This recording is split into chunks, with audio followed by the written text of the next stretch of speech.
जमाकर्ताओं के भुगतान लिए शुरू हो रही है लीगल प्रक्रिया। सरकार, सहारा प्रबंधन और तथाकथित मीडिया संस्थानों की मिलीभगत से सहारा के 13 करोड़ जमाकर्ताओं का 3 लाख करोड़ रुपए का भुगतान नहीं हो रहा है।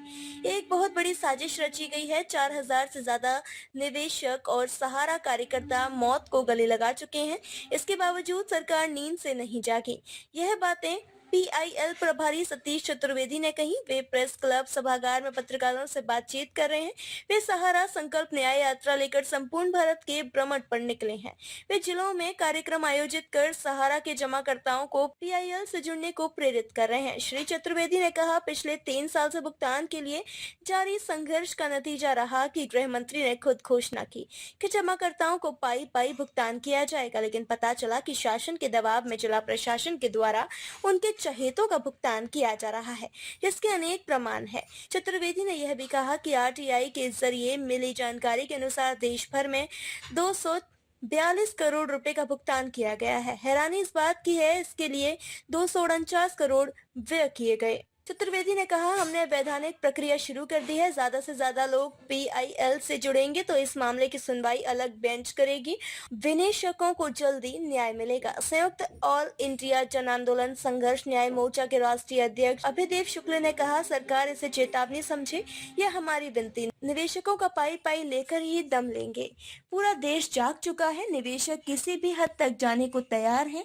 उन्होंने कहा, सरकार को वर्ग संघर्ष में देश को बचाने की खातिर समय रहते निर्णायक कदम उठाना होगा। शहनाज, जहां महिला अध्यक्ष मध्य प्रदेश, ने कहा, गाड़ी कमाई का एक एक रुपया बड़ी मशक्कत से जमाकर्ताओं ने सहारा पर भरोसा करके जमा किया था कि बुरे वक्त में काम आएगा, लेकिन जानबूझकर हालात खराब किए जा रहे हैं।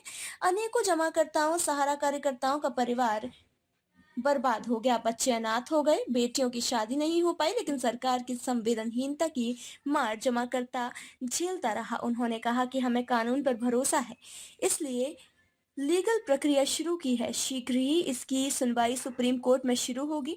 मोर्चा के मध्य प्रदेश के प्रदेश उपाध्यक्ष विष्णु कुमार झा ने कहा, सहारा कार्यकर्ताओं को आगे आकर न्याय मोर्चा की मदद करनी चाहिए। इस पूरे मामले में उनकी जवाबदेही बनती है। कहीं ऐसा ना हो वर्ग संघर्ष की स्थिति में वे ही निशाने पर रहें। आइए देखते हैं रिपोर्ट। का भुगतान कराने आप लोग का आंदोलन लंबे अरसे से चल रहा है। अब आप लीगल प्रोसेस में आ रहे हैं।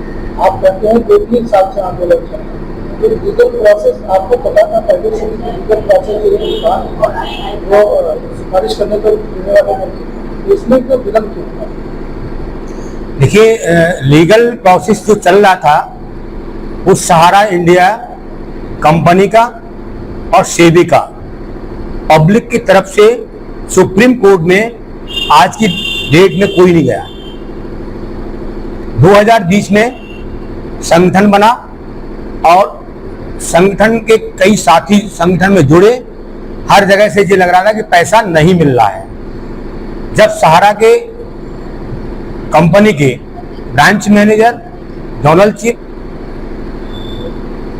आरएम से जब पूछा गया कि साहब भुगतान कब होगा, कैसे होगा, तो सारा श्री जी आए, डायरेक्टर सुब्रत राय साहब आए मंच पर और उन्होंने कहा, मार्च 2021 से हम सभी का भुगतान करा देंगे, आप निश्चिंत रहें। हमने वेट किया लेकिन भुगतान नहीं हुआ और वो बहाना देते रहे कि एम्बार्गो लगा हुआ है, पेमेंट देने में अभी असमर्थ हैं, शीघ्र हमारा एम्बार्गो खुल जाएगा, हम भुगतान कर देंगे। उसके दरमियान कोरोना काल आ गया और संगठन काम करता रहा और काम इस बात के लिए करता रहा कि पैसा किसी न किसी तरीके से कंपनी के लोगों से मिलाया जाए और गरीब जनता का भुगतान दिया जाए। तो हम लोगों को बहकावा भी देते रहे और संतोषजनक जवाब नहीं दिया। जब जवाब नहीं दिया तो हमने अपना आंदोलन शुरू किया। आंदोलन शुरू करते करते हम इस स्थिति तक पहुंच गए 14 मार्च 2023 को, जब विधानसभा का घेराव भोपाल में किया और उस घेराव करने के बाद भारत सरकार तक ऐसी खबर पहुंची कि अब हमको एक्शन लेना पड़ेगा। अगर एक्शन नहीं लेते हैं तो 5 राज्य का चुनाव है तो हमको दिक्कत खड़ी हो जाएगी। तो उन्होंने कहा, भारत सरकार ने, कि हम स्वयं सुप्रीम कोर्ट गए और जाकर के 14 लोगों की कंपनी को बैठाया जो भारत सरकार की कंपनियां थी और एक रास्ता निकाला कि हम आप लोगों का भुगतान करेंगे। ये माननीय सहकारिता मंत्री अमित शाह जी ने अपने उद्बोधन में कहा था उत्तराखंड में, और उन्होंने ये बात कहा कि आप अपना दावा पेश करें हमारे कार्यालय के लिए और हम आपका भुगतान सुनिश्चित करेंगे। तो हम उनकी बातों में इसलिए आ गए कि 2017 से लेकर के सारे देश में जिन जिन लोगों को जानकारियां थी वो सीआरसी कार्यालय में अपने प्रपत्र की फोटोकॉपी लेकर के और दावा पेश कर रहे थे। अब वो दावा जैसे ही वहां पहुंचता था सीआरसी कार्यालय, उस समय कृषि मंत्री माननीय नरेंद्र सिंह तोमर हुआ करते थे और विवेक अग्रवाल साहब आईएएस अफसर हुआ करते थे, जो कि आज की डेट में अजय सिंह जी हैं। तो उनके पास जैसे प्रपत्र जाता था वो प्रपत्र सहारा इंडिया को फॉरवर्ड करते थे और 5 से 6 महीने के अंदर उसका भुगतान हो जाता था। तो वो बात भुगतान जब ब्रांच से होता था तो हम विश्वास में आ गए कि माननीय सहकारिता मंत्री अमित शाह जी बोल रहे हैं कि दावा पेश करो। उसमें हम लोगों ने सारे हिंदुस्तान से अपने फोटो कॉपी करा करके पेपर की और हमने स्पीड पोस्ट से रजिस्ट्री के माध्यम से करोड़ों पैसा खर्च हुआ स्पीड पोस्ट में, वो हमने दवा वहां भेजा।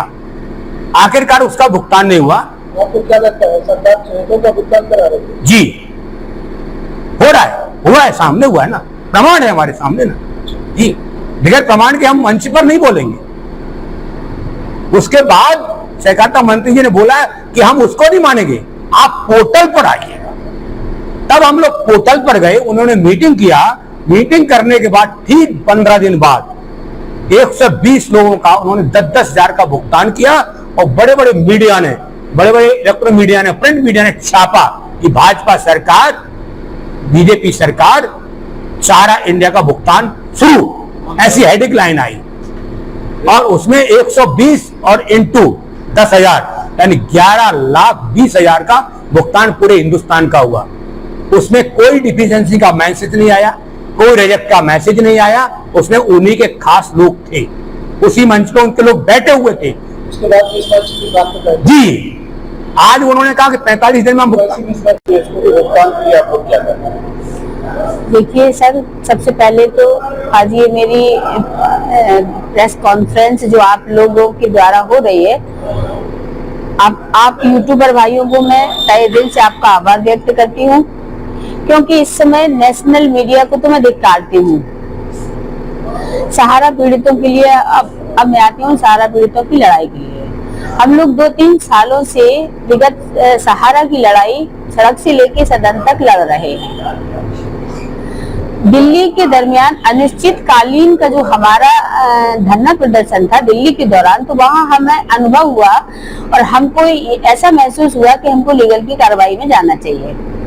और कई जगहों पे लीगल की कार्रवाई से जहां जहां इनके ऊपर कानून का हंटर चलता है तो वहां पे ये पैसा पहुंच जाता है। और मैं आपको एक चीज और बता दूं आपके माध्यम से, सहारा इंडिया हम लोगों को विगत 10-12 सालों से गुमराह कर रही थी कि हम पे एम्बार्गो लगा हुआ है, जबकि ये एकदम गलत है।